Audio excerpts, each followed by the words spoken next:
The filters look like this. There's a blue plastic piece in the bottom that I'm going to hold and the threaded part here, and just remove the nut that's on there.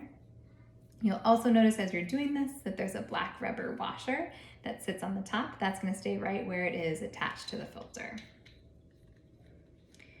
So just take this piece and fit it through the hole in the bottom of the can, like so.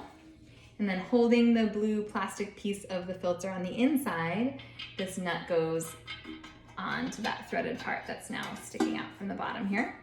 And twist, and again, this can just be hand tightened until it's tight. And then you'll repeat that process for the remaining filters that you have. If you do have the 2-filter unit and you're going to be using the plugs, they look like this, and those are just inserted by pushing them into the remaining holes on the bottom so that they're all filled.